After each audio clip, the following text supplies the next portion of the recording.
बापूजी तो बोलते ही हैं कि एलियन शिप ही है। इसमें ये कोई साधारण पत्थर नहीं है। तो ये भी जो एलियन शिप है वो किसी ना किसी के विचारों से, किसी ना किसी की शक्ति से ये चल रहा है। तो इसे एलियन शिप भी कहा जा रहा है और बापूजी भी यही कह रहे हैं कि ये एलियन शिप है। कुछ एलियन शिप जो है वो फिज़िकल फॉर्म में दिखते हैं और कुछ एलियन शिप जो है वो फिज़िकल फॉर्म में नहीं दिखते।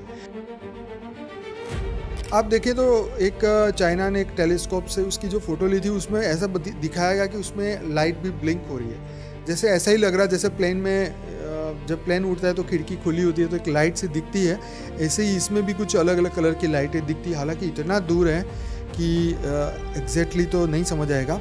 तो ये एक ऐसा तीसरा ऑब्जेक्ट है, मतलब ऐसा एस्ट्रॉइड मान लो, एलियन शिप मान लो। तो देखो ये बहुत इंपॉर्टेंट बात है कि ये चीज़ें देखिए, ऐसा हमारे पृथ्वी पर भी ऐसा हुआ है कि कई बार बड़े बड़े एस्ट्रॉइड जो है हमारी पृथ्वी से टकराए हैं।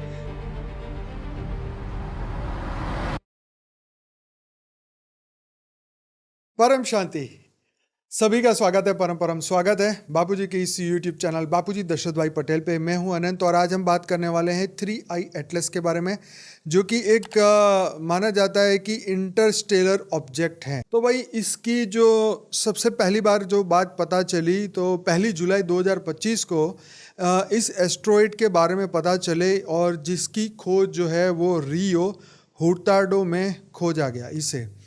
तो भाई ये अंतर तारकीय ऑब्जेक्ट कहा जा रहा है क्योंकि ये पहली बार हमारे सोलर मंडल में मतलब सोलर सिस्टम में पहली बार देखा गया है।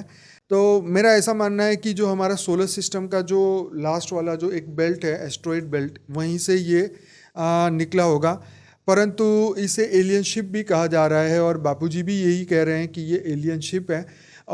एक्चुअली क्या होता है कि कुछ एलियन शिप जो है वो फिज़िकल फॉर्म में दिखते हैं और कुछ एलियन शिप जो है वो फिज़िकल फॉर्म में नहीं दिखते। तो देखो ऐसा होता है ना कि हमारे 55 करोड़ जो नर्क की बात बता रहे हैं, तो 55 करोड़ नर्क वाले जो एस्ट्रॉइड बेल्ट में कुछ ऐसे पत्थर हैं जो नर्क की कैटेगरी में आते हैं, क्योंकि पृथ्वी से ऊपर 7 लोग बताए गए और पृथ्वी से नीचे 7 लोग। देखो सनातनी शायद इस पर बिलीव करे या माने, परंतु वैज्ञानिक तो इस बात को नहीं मानेंगे।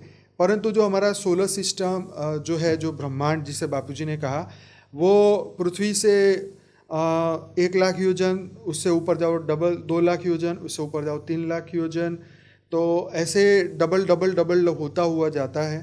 तो इसी के अंदर ये हमारा पूरा मतलब ये पूरा सोलर सिस्टम 14 लोक का बना हुआ है। तो